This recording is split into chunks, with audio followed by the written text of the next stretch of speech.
Okay, good afternoon everyone. Are you excited? I'm so excited. It's the first Sunday of the month. March na? Ang bilis, right?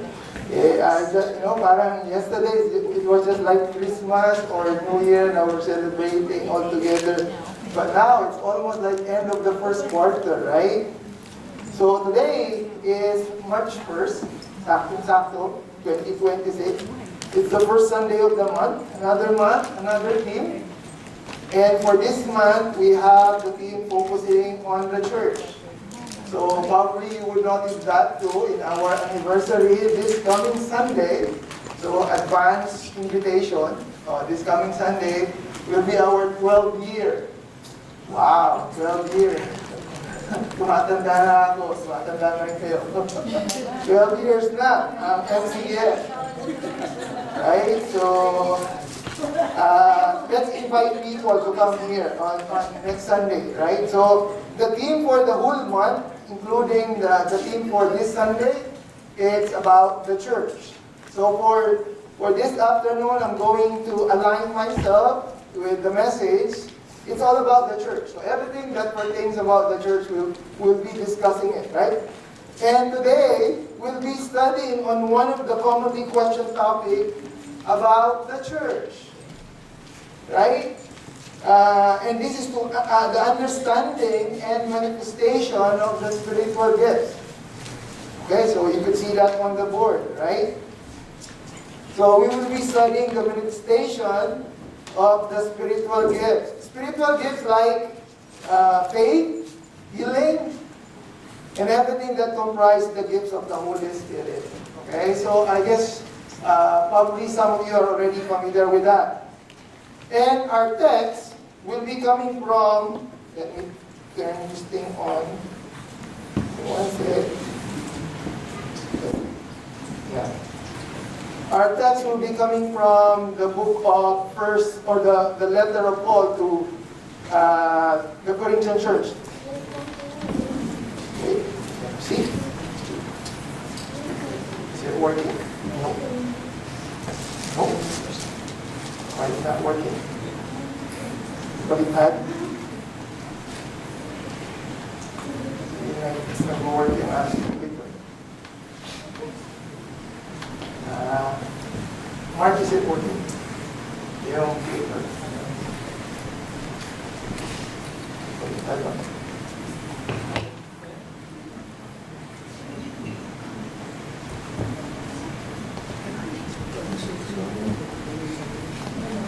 There. Was that me or is it me? Oh, it's me, right? Oh, there it is. Okay. Oh, thank you, Lord. Yeah. Kasi minsan may mga interruption, hindi natin maiwasan yun. Sometimes it's the battery or sometimes it's the Wi-Fi. But anyway, our text will be coming from the first letter of Paul to the Corinthians. Okay, so, and we'll be focusing on 3 chapters. Chapter 12, chapter 13, and chapter 14. 3 chapters. But don't worry, we're not going to complete the whole 3 chapters. Besides, we're not going to dissect each verse by verse.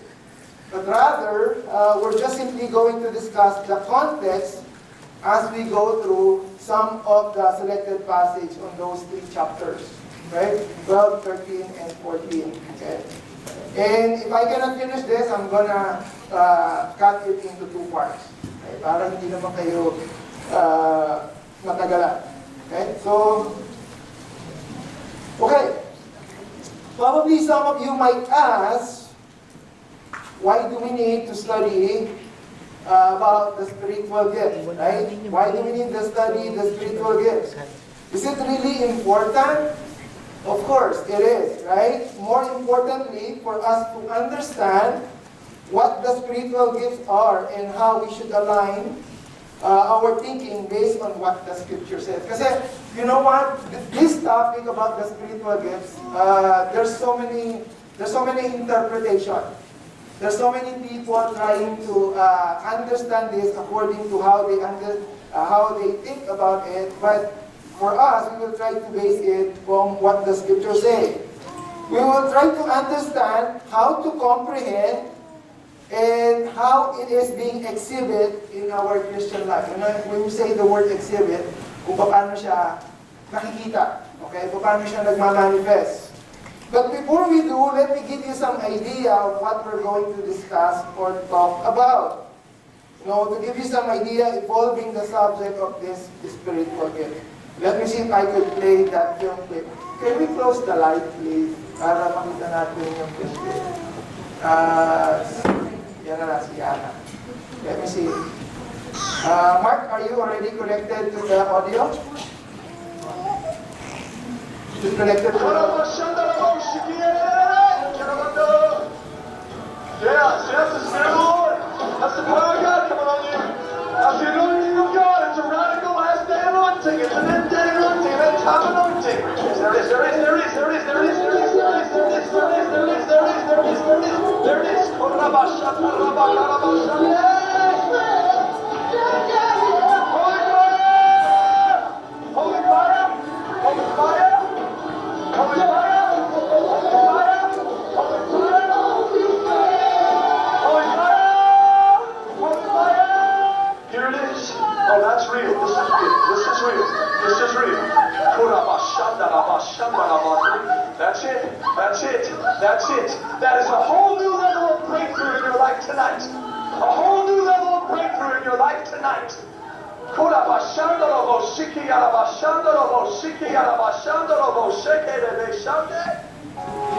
don't open your mouth, the Holy Spirit can't talk.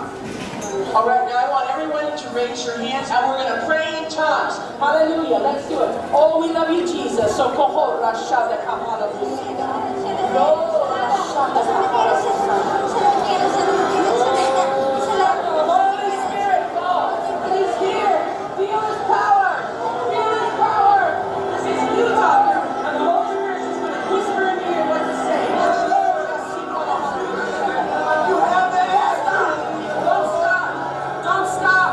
This is the greatest day of your life. This is the day you got saved.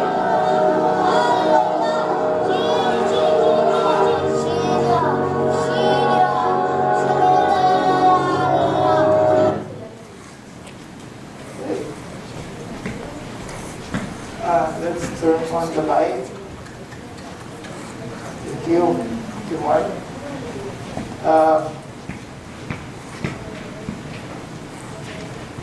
Okay. The film clip that I have shown you is a clip that I've seen from YouTube. Some say and some describe this as speaking in tongues. Okay? But now let's leave it as it is. I just simply wanted to give you some idea. Okay? I did not show that so that for us to judge them. Right? I did not play that film clip so that we would judge them. The reason why I showed that so that we could understand few of the surrounding things about the spiritual gift and what is it all about. Probably some of you might ask me, Pastor Rodel, is that speaking in tongues? Or is that the real gift of the Holy Spirit? Right?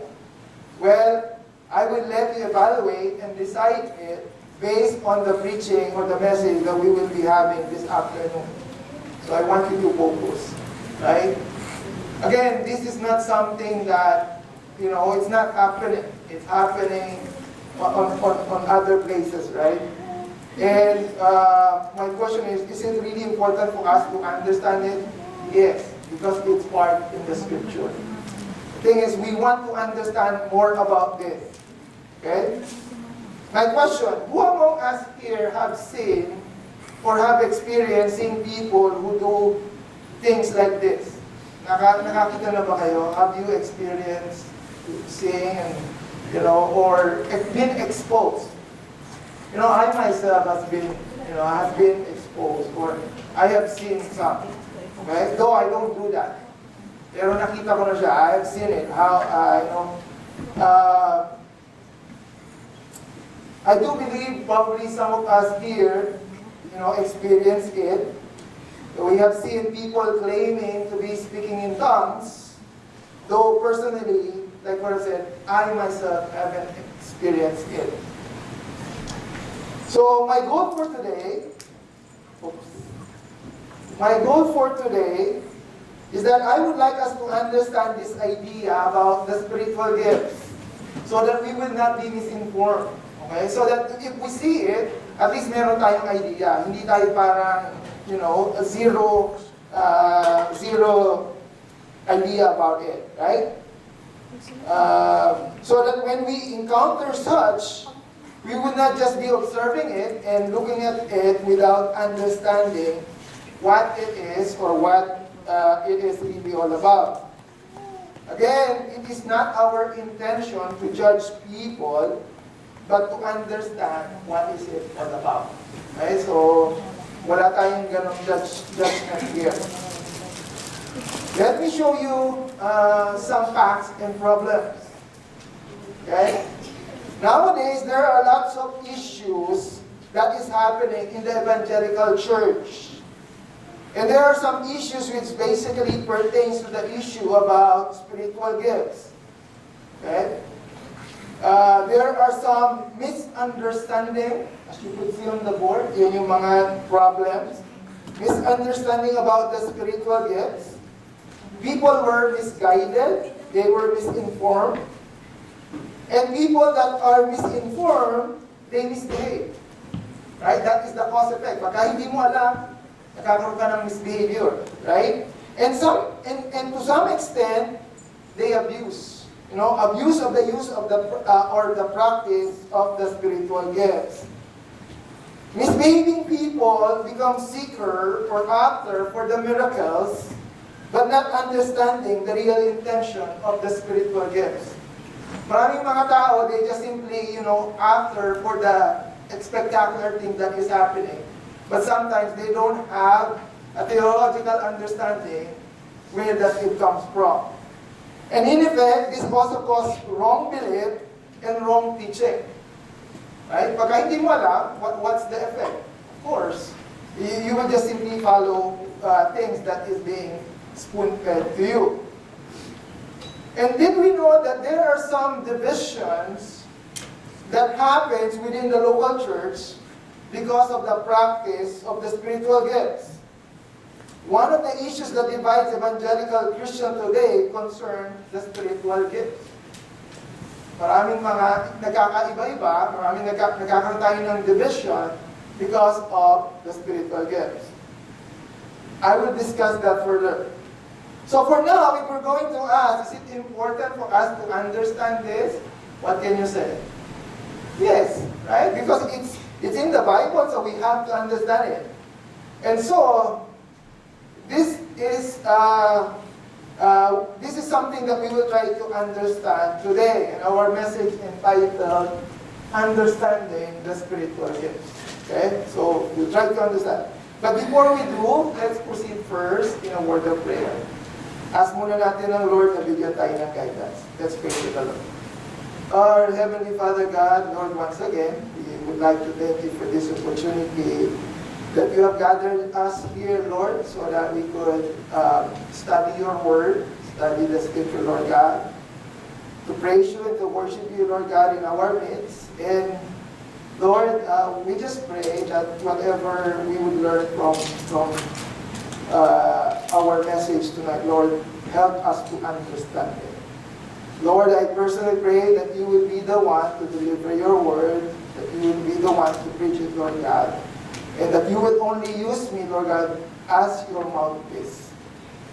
Lord, I entrust to you everything, and this we pray in Jesus' name. Amen. Amen. Now, before we start, jumping to our passage and our main lesson for today, allow me first to give you some background about the Corinthian church. Para mas maintindihan natin because basically, this is where Paul is addressing this letter. Right? Doon niya sinulat. The Corinthian church is a problematic church. The church of Corinth was seriously troubled. Right? They were infected with sexual immorality and split function. They were dragging each other into court, and they are crippled by the abuse of spiritual gifts. Marami silang problema. Okay? In a way, we can say that the church is in need of radical spiritual surgery. And what are we saying here? The Corinthian church during that time has so much issues. Actually, they are notorious as, in that word, or in that sense, sexual immorality. Okay? When you say to Corinthianize, it means to be involved in sexual immorality. That is, meron silang ganong notorious term na ginagamit. Okay? It means that you will involve yourself to sexual immorality. That is how bad their reputation are. Okay? And besides that, they have this problem of fighting among themselves. They are dragging each other into court. They are misbehaving, and they have also abusing the gifts they were given to them. And this is the reason why Paul wrote this letter to the church, to the Corinthian church. For the most part, Corinthians had allowed the entire world system in which they existed to infiltrate inside their assembly. Okay? The outside world, the outside neighborhood, the outside community were able to get inside and influence the Corinthian church. Nagkaroon sila ng ganong problem. And that's what's happening during that time. For example, they were all hung up with human philosophies. What do you mean, Pastor Rodel? The first four chapter 1, 2, 3, and 4, say that they had a hero worship-like cult in their society. What do you mean? Remember, in those chapters, some people were saying, I am a follower of Apollos, I'm a follower of Peter, I'm a follower of Paul.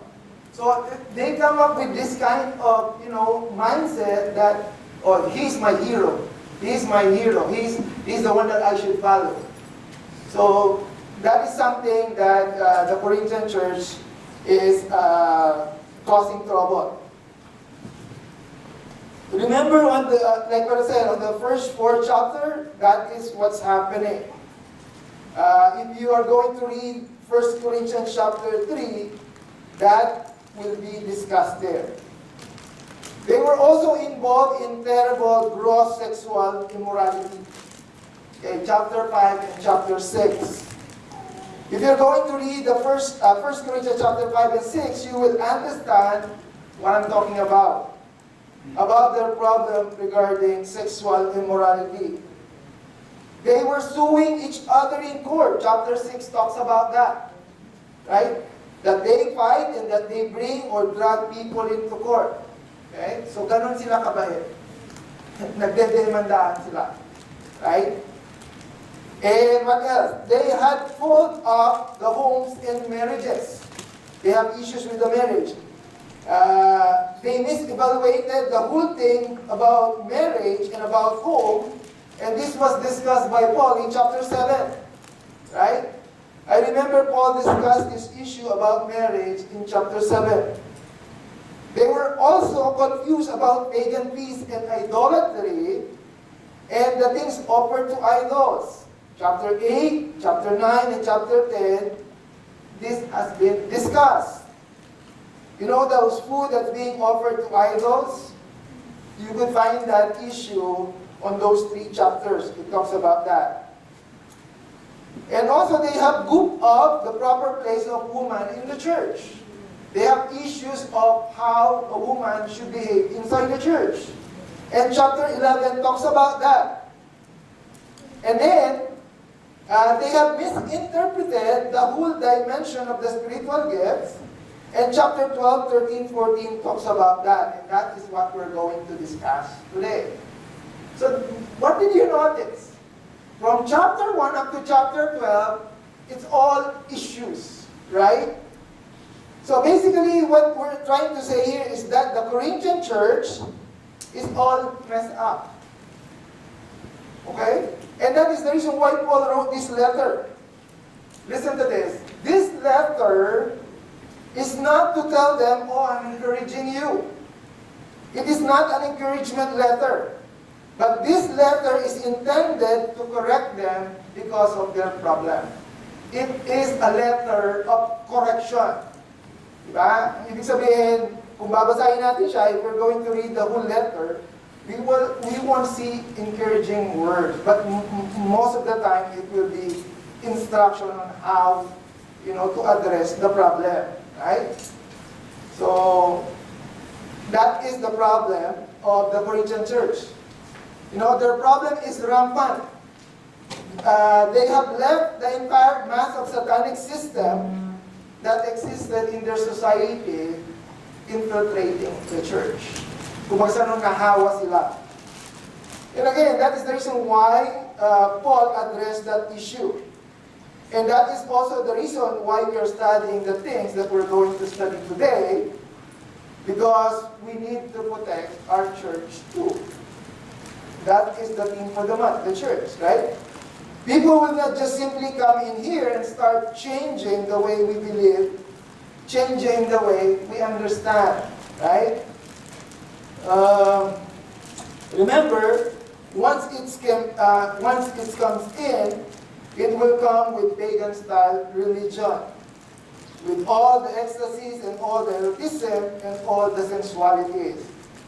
They will bring the whole bag, and so the whole thing is confused, and the truth has been confused, and everything gets into error. So there would be domino effect. If we're not going to protect the church on how we understand things, then there would be chaos, just like the film clip that we have seen, right? Again, the purpose, number one, is to understand the spiritual gifts. That is our main intention. To understand the spiritual gifts and learn the different points of view. In my view, just like what I told you before, there are some Christians under the evangelical umbrella having different points of view regarding the spiritual gifts. Pastor Adele, you keep mentioning about the evangelical umbrella. What do you mean by that? So, when you say evangelical umbrella, it's like a group under the umbrella of different denominations. Pentecostal, Baptist, Methodist, Presbyterian, Lutheran, and so much and so forth. Brethren, so how can you define this evangelical umbrella?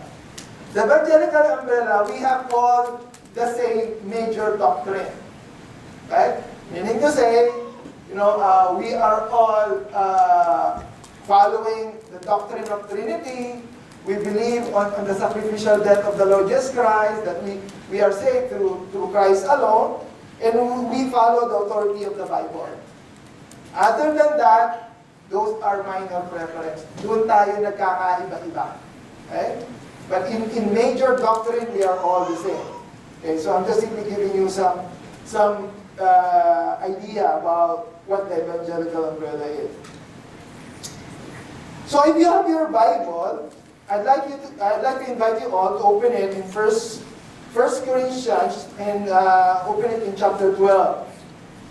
Actually, I have it on the board, and so you could also follow along with me as I highlight only some of the key passages. Hindi natin babaybayin lahat. We're just gonna go to some of the highlights. By the way, I have made 3 major points for our study for today. Tatlong major points. Number 1, the position. Meaning to say, ano ba yung understanding natin? What is supposed to be our understanding pertaining to the spiritual gifts? How we should position our mindset and how we should understand the spiritual gifts as we try to study it from the scripture. That's number 1. That's our first major point.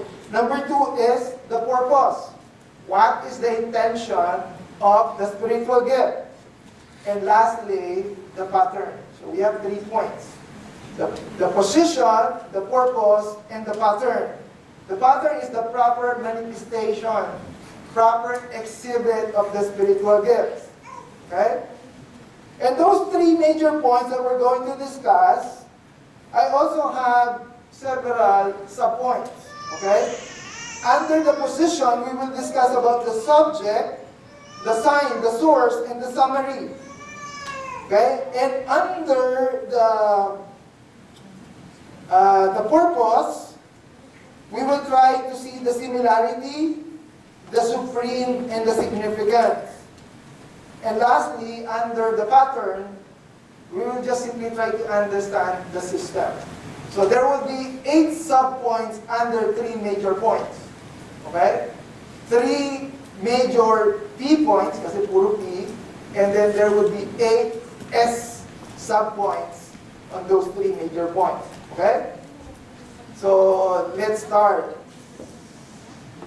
The position. Our understanding about the subject. Paano ba natin dapat intindihin itong subject? How should we understand this subject? Number 1, let's look at the subject. Okay?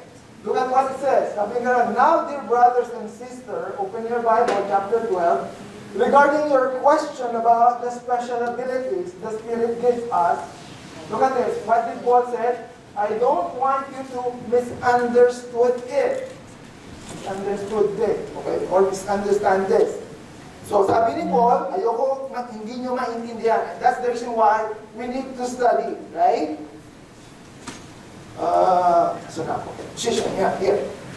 Actually, this is Paul's response to their question from their letter.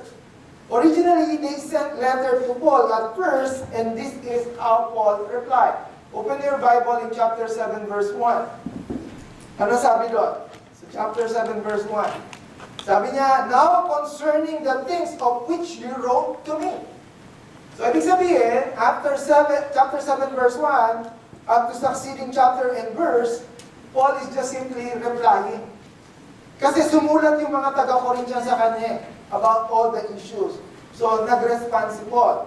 And look at what Paul said, I do not want you to be ignorant. And this is the same reason we're studying this, because we don't want to misunderstand it. Okay? So, what is the subject? The spiritual gift. Okay?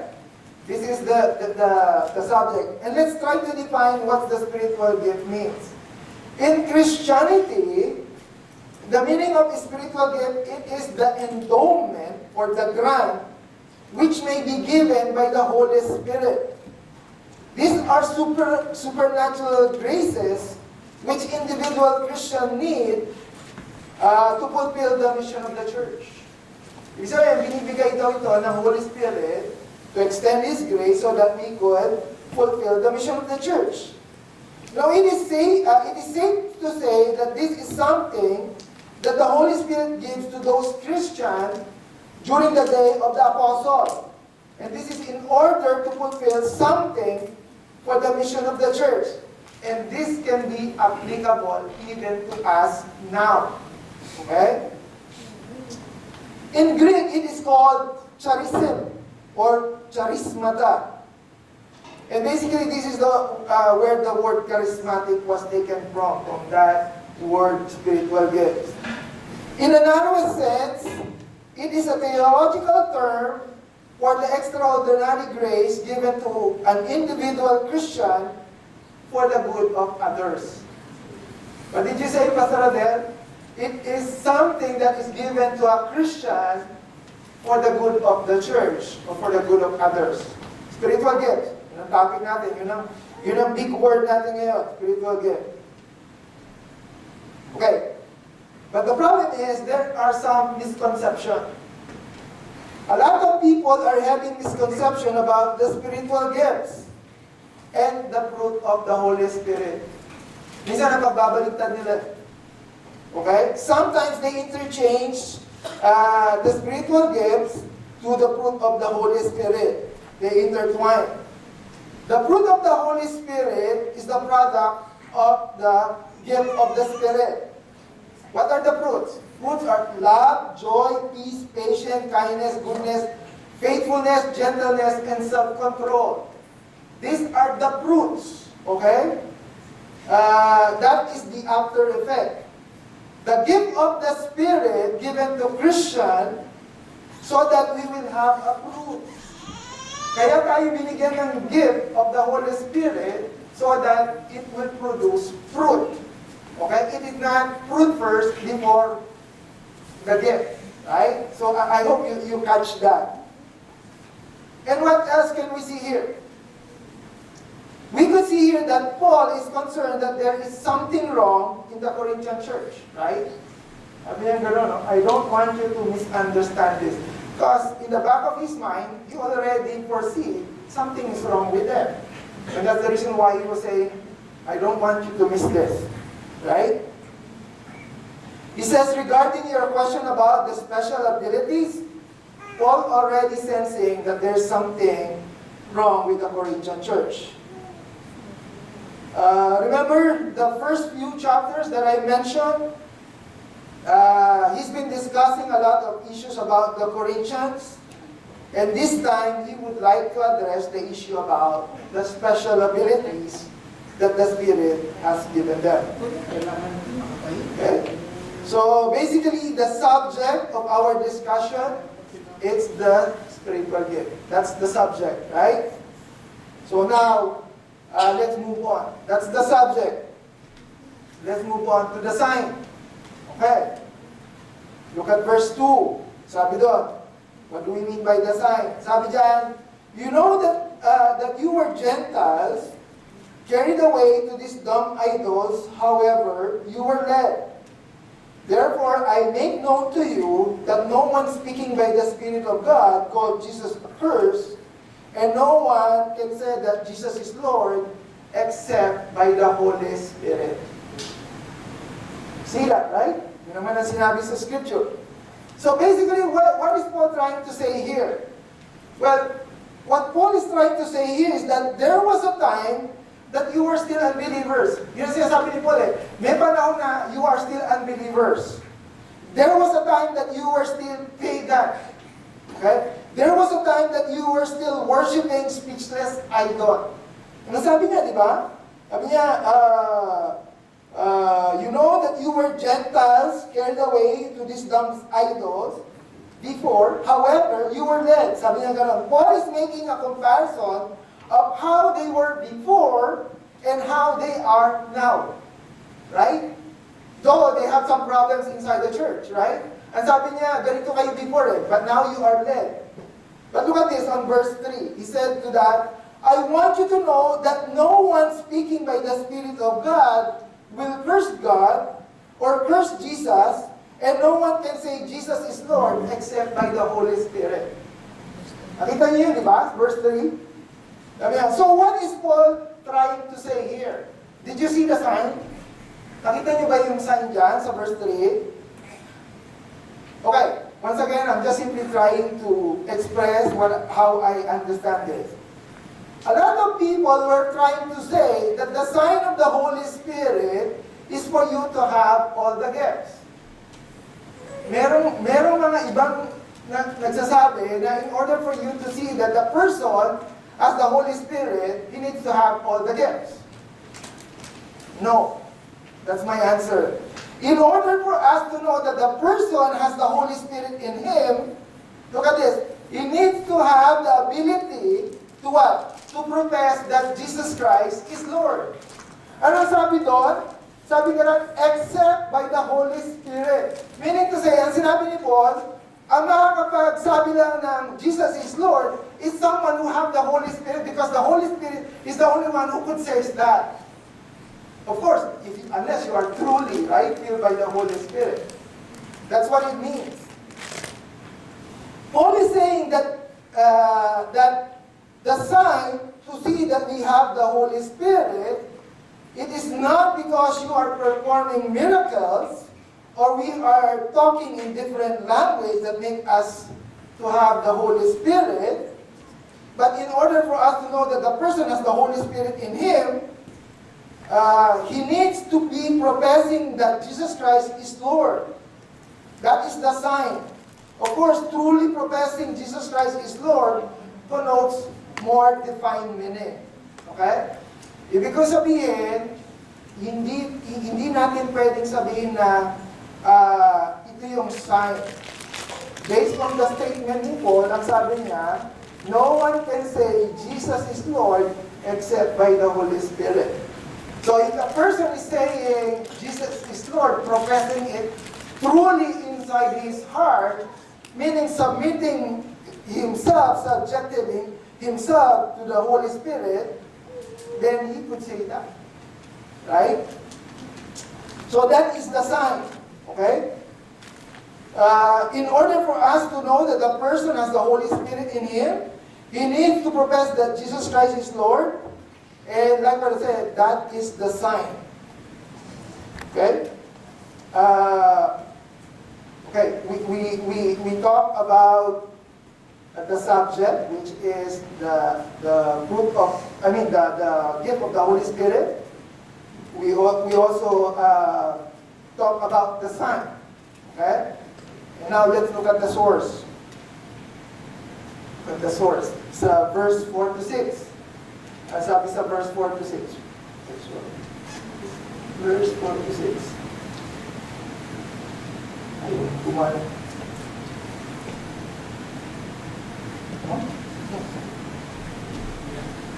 Oh, right. The source, yan, verse 4 to 6. Okay, ang sabi dyan, there are diversities of gifts, or there are different kinds of spiritual gifts, but they are the same Spirit, is the source of them all. There are different kinds of service, but we serve the same Lord. God works in different ways, but look at this. But it is the same God who does the work in all of us. So what does it mean? So it means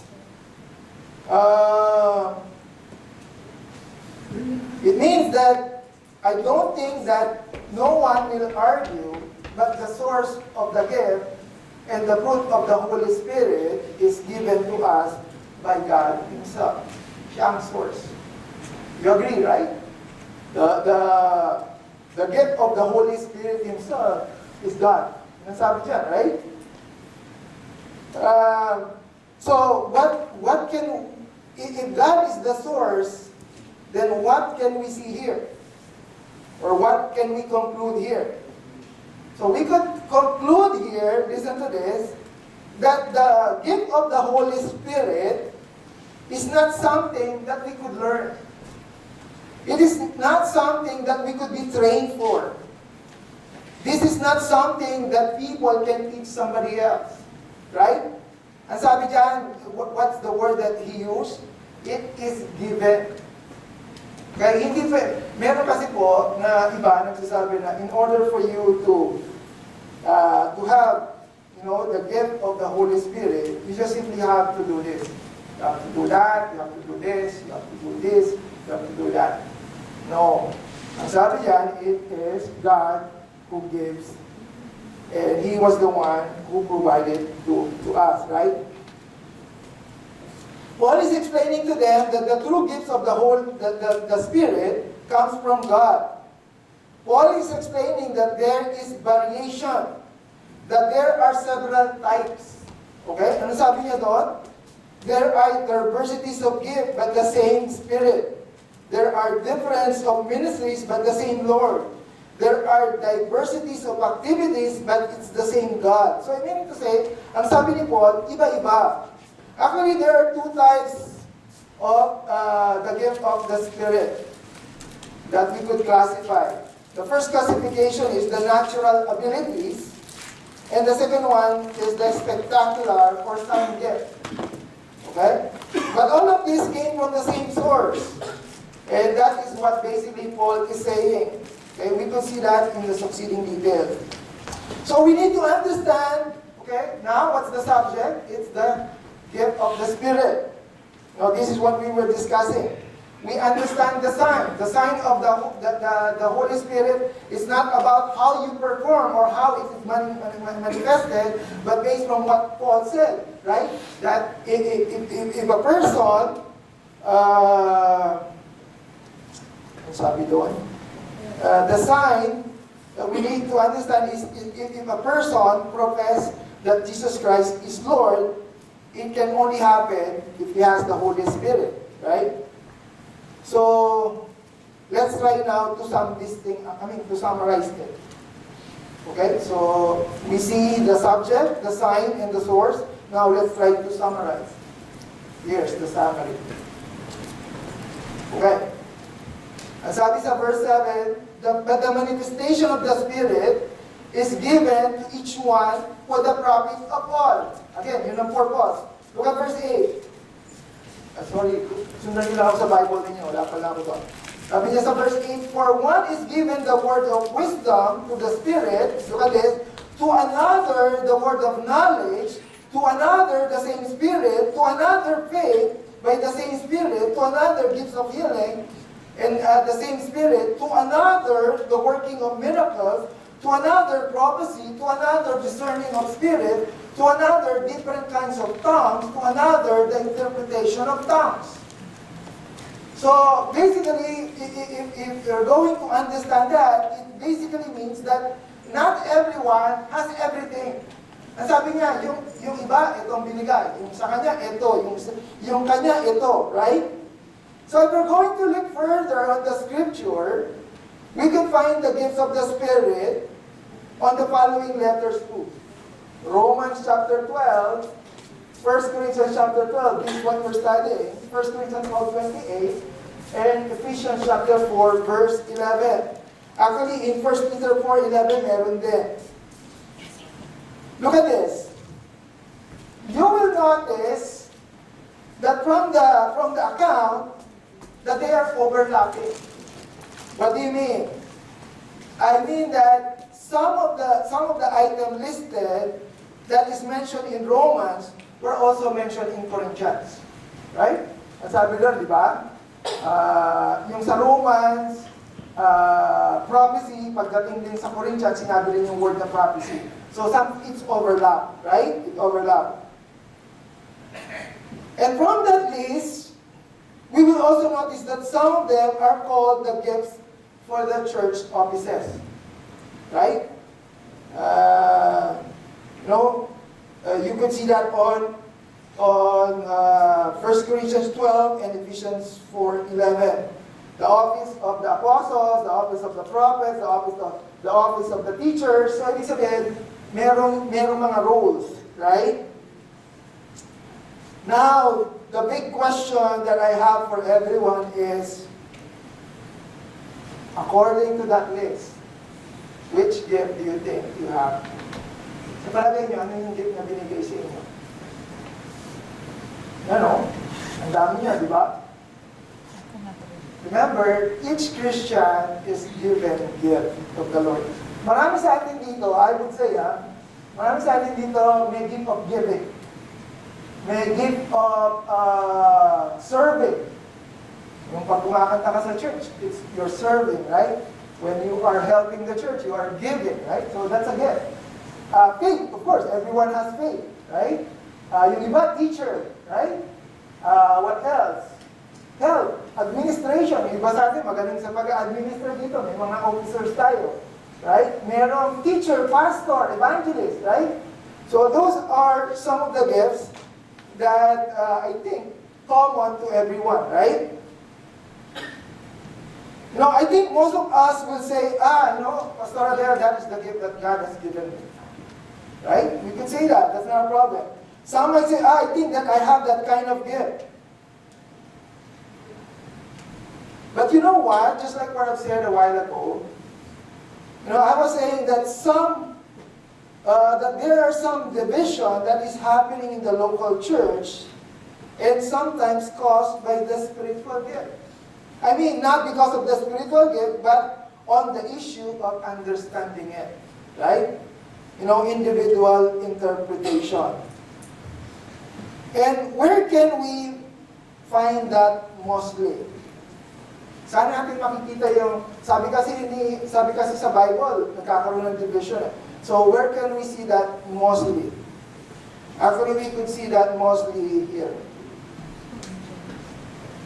The gifts of healing, the gifts of miracle, the gifts of tongues, and the interpretation of tongues. What do you mean, Pastor Adele? Most of the churches, we all follow teaching. Lahat naman ng church nagtiteach. Lahat naman ng church nag-evangelize. Lahat naman ng church nagtuturo ng faith. Saan tayo nagkakaiba-iba? Doon sa apat. The gifts of healing, the gifts of miracle, the tongues, and the interpretation of the tongue. Right? Do you agree with me? Right? The rest, it's all okay. You know, like serving. Nobody will question that, right?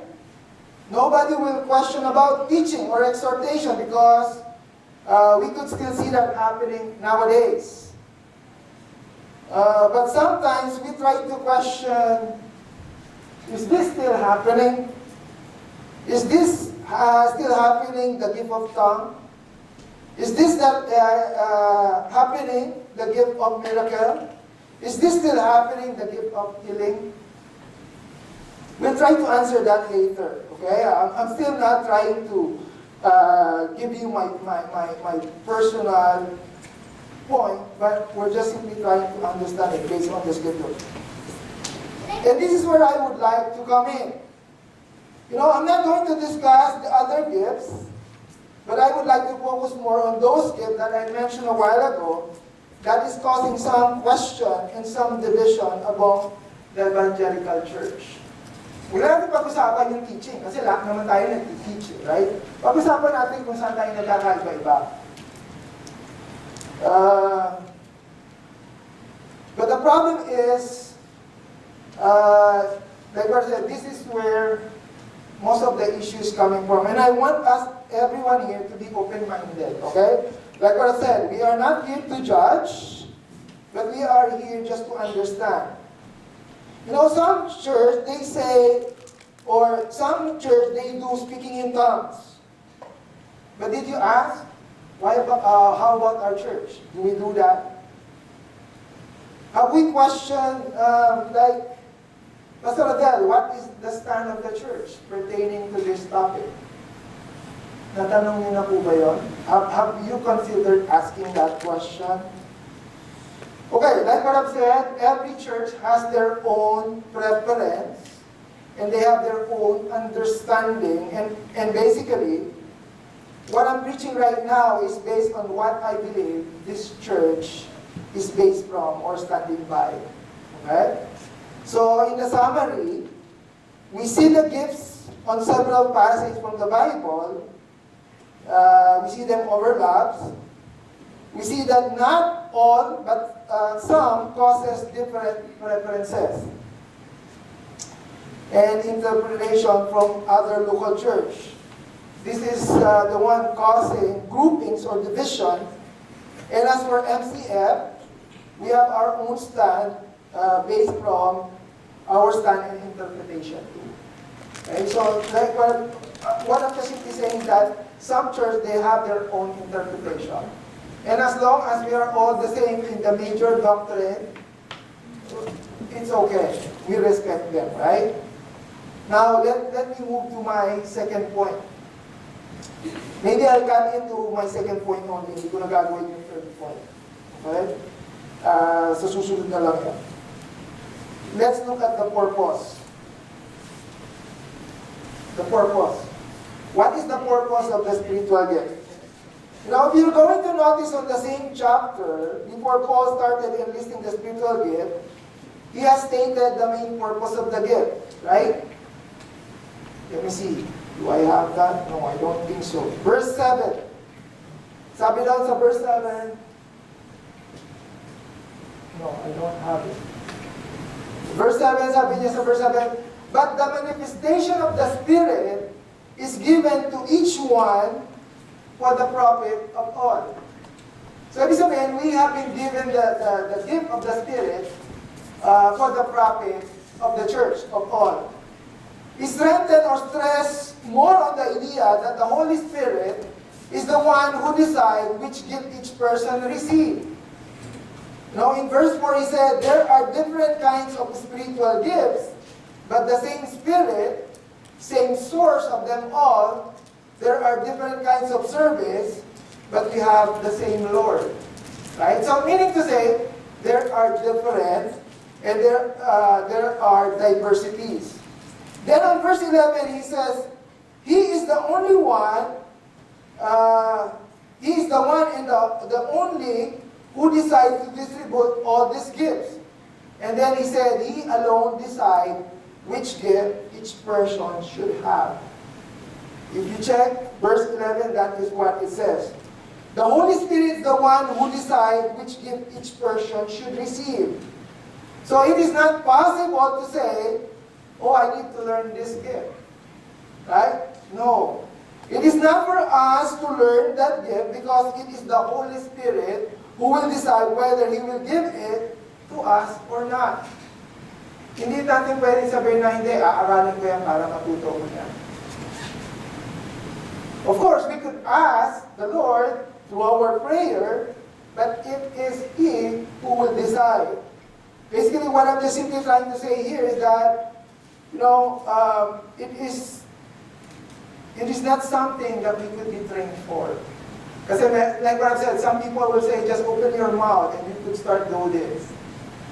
I don't think I would agree with that. Kasi it's the Holy Spirit who would give you the gift. But again, the problem is that again, let's try to open our mind. Churches, some brothers, some of them still believe that there are gifts that they could learn, that they could study. Meron mga ibang churches ganun yung kanilang paniniwala, that you could learn and that you could study the gift. Right? Again, I call them brothers because on the major doctrine we are all the same, and at the end of the day, we will all end up in heaven, right? Because as long as you surrender your life to the Lord. No, but it is very clear that the gift is being decided alone by the Holy Spirit, right? Who distributes all the gifts. He alone decides which gift each person should have. So He is the one who decides, and for what purpose? Ang sabi doon? For the profit of all, right? Now, let's look at some of the verse to understand our sub-point here. 3 sub-points lang po. And then I'll close. Let's look at the similarity. Here. The similarity. Where did Paul compare us? After Paul mentioned about the spiritual gifts, he followed it by discussing the similarity of the gifts to the body. He said the human body has many parts, right? He says on verse 12 to verse 14, right? It says that the human body has many parts, but the many parts make up one whole body. So it is with the body of Christ. But we all have been baptized into one body by one Spirit, and we share all the same Spirit. Yes, the body has many different parts, not just one part. So, in a sense, basically he's saying that each one of us have different spiritual gifts, but at the same time, we compose one whole body, and that is the body of Christ. So you cannot say that you have all the gifts, right? Because we are all different.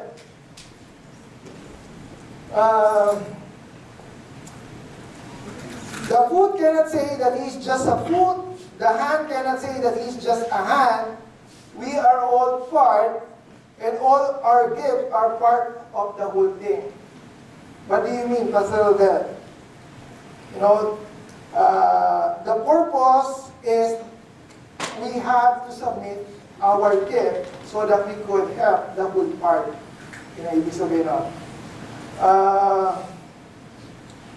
the purpose of the spiritual gifts as compared to the human body is that so that we could care to each other, right? So we cannot say, oh, Pastor Adel, remember I'm just a sinful member of this church, and this is the only thing I can do. Hindi natin pwedeng sabihin yun. Hindi natin pwedeng sabihin, oh, hindi ako pwede dyan kasi simple lang yung, I'm just a small part. No, we need you, right? Because you are part. We need your gift. You need my gift, right? Because we belong to one body, and that is what Paul is trying to say.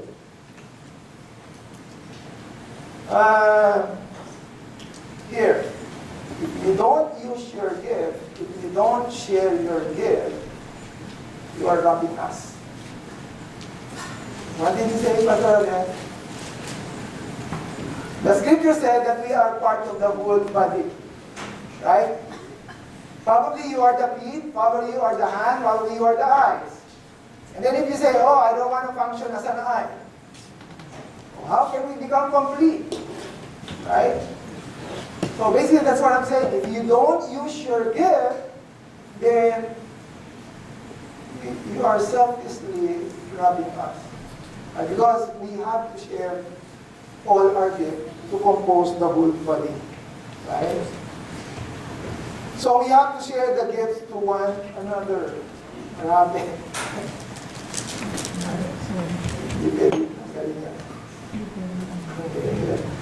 So what else? Again, Paul mentioned all the offices of the gifts of the Spirit. So Paul listed different offices of the different gifts of the Holy Spirit. What else? So basically, Paul asked that question, right? In verse 29 to 30. It's not opening now. It's okay. Ang sabi dun sa verse 29, isahin ko na lang. Sabi niya sa verse 29, look at this. Are all apostles, are all prophets, are all teachers, are all workers of miracles? Do all have the gifts of healing? Do all speak with tongues? Do all interpret? Ano sabi ni Paul? Lahat ba? Teachers, lahat ba? No. He asked that question. He is the one who answered that question too. It means that there are diversity and that no one can monopolize the gift of the Spirit. So it is not possible that all gifts go to one person. It says there that it's being distributedly to everyone. And that is the purpose, right? To understand the spiritual gift as compared to the body. To understand that it has many parts and many parts of different nature and of different purpose, that despite of the differences and uniqueness, we are still here to help and build the whole body. That is the main purpose. Ang main purpose daw natin, miski magkakaiba tayo ng gift, at the end, we comprise the whole one body. Okay, so that's why he compared us to the body, the similarity of what the body and the spiritual gift. Okay? So, you know what? Like what I've said, I'm going to pause from here and then I'm just going to continue this next time. Okay? So for now, as a summary, what did we learn? Number one, we learned the subject, which is the spiritual gifts. Okay? The spiritual gift, Paul addressed this to them because this is one of the issues that they write to Paul, right?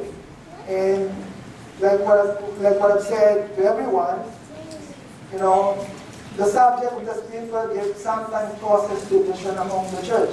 And that is not our intention here, right? Our intention is to understand the differences, okay? Number two, we understand the sign. Like what I've said, the sign is based from the statement of Paul. He mentioned that it is only by the Holy Spirit who could profess that Jesus Christ is Lord, meaning there's a total submission. Right? And then the source. We conclude that the source is only the Holy Spirit. Right? I mean, it's God who gives the gift of the Spirit. And He's the one who decides what we will receive. Okay, and then based on our summary, not all the gifts of the Spirit, we have issues with others. Okay, only few. Okay, we have similarities with others. But later on, we will discuss more some of the difference on how we differentiate with others. Okay, so I'll continue this series on our next preaching when I'm scheduled. So let's pray. Let's pray. Our Heavenly Father God, Lord, once again, we would like to thank you, Lord, for this time. that you have given us the opportunity, Lord God, to study controversial subject, Lord God, that most people is confused, Lord God, or sometimes we are misguided. Lord, I just pray that you will be the one to illumine, Lord God, this message to each one of us, Lord God. Lord, our deepest intention is for us to understand and not to cause any division at all, Lord God. Lord, we thank you because you have given us much grace and you did not leave us in the dark. Lord, we entrust to you the rest of the day. In Jesus' name we pray. Amen.